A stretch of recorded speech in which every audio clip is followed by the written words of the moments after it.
Bismillahirrahmanirrahim. Assalamualaikum warahmatullahi wabarakatuh. Pada kesempatan kali ini saya akan membahas mengenai hak kekayaan intelektual pada bidang atau bagian rahasia dagang, gitu ya. Sebenarnya apa sih rahasia dagang? Baik, kita lanjutkan. Nah, di sini ada beberapa contoh produk makanan, gitu ya. Makanan dan minuman yang semuanya memiliki resep tersembunyinya atau resep rahasia formulasi yang mereka miliki. Misalkan contohnya di sini adalah formulasi dari Coca-Cola misalkan ya. Nah, ini kurang lebih selama 124 tahun resep makanan dan metode bisnis dari Coca-Cola ini disimpan secara rahasia dengan akses yang sangat terbatas gitu ya. Jadi informasi dari resep rahasia mereka sendiri itu tidak diketahui oleh umum gitu ya, baik dalam bidang segi bisnisnya, mungkin teknologi sampai ke resepnya seperti itu. Nah, dari Indonesia sendiri misalkan sosro ya, teh botol sosro ini. Nah, sosro ini sebenarnya sudah mengalami kebocoran ya dari resep rahasia formulasinya. Oke, selanjutnya adalah contoh rahasia dagang berikutnya, misalkan pada resep KFC ya. Jadi sudah sekitar 70 tahun Kolonel Harlan Sanders yang menciptakan resep KFC dengan 11 menu rahasia, di mana resep asli tersebut disimpan secara aman gitu ya, dan hanya orang-orang tertentu yang terpilih yang mengetahui resepnya. Oke, selanjutnya di bidang informasi ya, di teknologi informasi dan komunikasi, rahasia dagang dari perusahaan rekayasa software terbesar Google ya. Nah, untuk Google sendiri, untuk data center serta servernya gitu ya dijaga seketat mungkin gitu ya, karena ya bisa kita lihat bahwa Google itu mampu mengindeks sekitar 20 miliar halaman situs dan 3 miliar permintaan setiap harinya, sehingga jaringan komputer servernya itu juga harus terjaga dengan baik seperti itu. Oke, ada beberapa contoh lagi, misalkan rahasia dagang. Nah, ini beberapa, sebenarnya ini merupakan salah satu contoh lah ya, bukan beberapa, jadi salah satu contoh bagaimana penerapan rahasia dagang yang diterapkan di Amerika Serikat gitu ya, bahwa di Amerika Serikat sendiri sudah ada undang-undangnya gitu ya, namanya Undang-Undang Spionase Amerika Serikat yang ditetapkan di tahun 2000 ya. Mohon maaf, di tahun 2000. Nah, di sini untuk pencurian rahasia dagang gitu ya di Amerika Serikat ini termasuk ke dalam kelompok kejahatan federal gitu ya. Jadi pemerintahan sipil dari berbagai negara ya, kualifikasinya spionasenya itu praktek pengintaian. Jadi dia termasuk pengintaian, memata-matai, mengumpulkan informasi dari sebuah lembaga yang dianggap rahasia, itu sudah masuk ke dalam kejahatan yang tingkatnya tinggi di Amerika Serikat gitu ya. Maksudnya dia dalam pandang kejahatan itu sudah levelnya di atas seperti itu. Nah, contohnya lagi di Amerika Serikat ada beberapa kasus, contohnya economic espionage ya, tahun 1996. Nah, ini tentang pencurian ya oleh seorang pegawai yang bekerja pada pusat penelitian serat optik. Nah, di sini dia menyalahgunakan dokumen-dokumen rahasianya seperti disket, blueprint gitu ya, serta informasi yang sifatnya rahasia gitu ya dari sebuah industri PPG di Amerika Serikat seperti itu. Nah, Patrick Worthing ini adalah salah satu pelakunya yang melakukan pencurian rahasia dagang di Amerika Serikat gitu ya. Nah, jadi rahasia dagang itu sebenarnya apa, atau istilahnya dikenal dengan trade secret. Nah, ini beberapa contoh yang terjadi antara pencurian datanya gitu ya, atau informasinya dari perusahaan teknologi Huawei ya, yang sudah masuk sekarang ke 5G teknologinya, dan T-Mobile.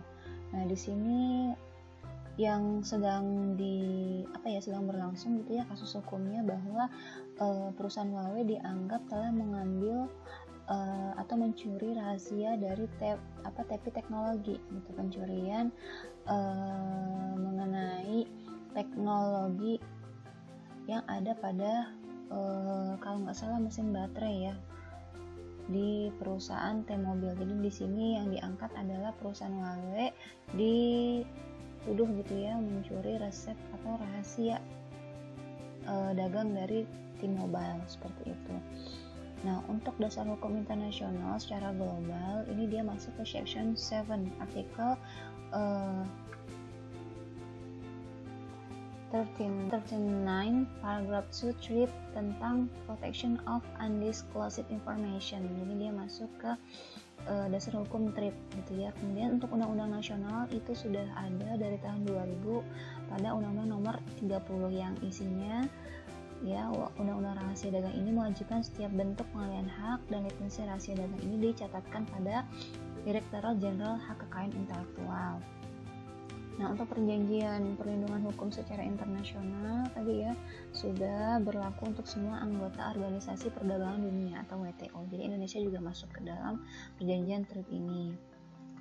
Oke, selanjutnya perjanjian TRIP ini ya yang pertama isinya mencakup menjamin pihak yang melakukan investasi atau investor gitu ya. Jadi para investor itu dijamin untuk mengembangkan konsep, ide, dan informasinya yang bersifat komersial. Kemudian mencegah penggunaan informasi tanpa izin dari pihak lain, artinya melindungi dari pencurian informasi. Seperti itu. Nah, rahasia dagang sendiri apa sih sebenarnya? Nah, dalam pasal 1 Undang-Undang Nomor 30 disebutkan bahwa rahasia dagang adalah informasi yang tidak diketahui oleh umum.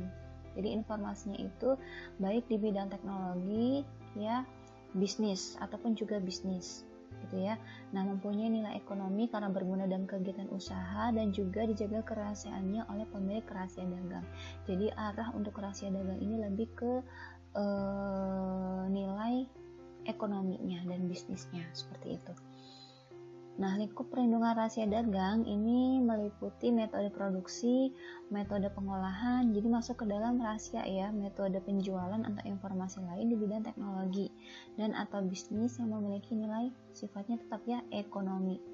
Nah, ini ya ekonomi dan tidak diketahui oleh masyarakat umum. Jadi informasi yang kita miliki gitu ya, itu sebenarnya sudah memiliki hak bagi inventornya sendiri gitu ya. Sebenarnya tidak perlu dicatatkan kecuali ya nanti misalkan kita akan melakukan apa ya istilahnya mengalihkan atau memberikan lisensi lah istilahnya seperti itu. Nanti ada ketentuannya sendiri. Selanjutnya dalam rahasia dagang ini ya ada syarat perlindungannya.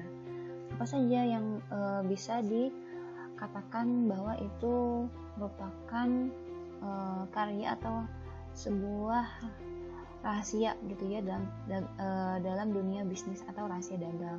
Jadi informasinya bersifat rahasia, kemudian dia mempunyai nilai ekonomi dan pemilik informasi harus mengambil langkah yang layak dan patut untuk memelihara atau melindungi kerahasiaan informasi tersebut.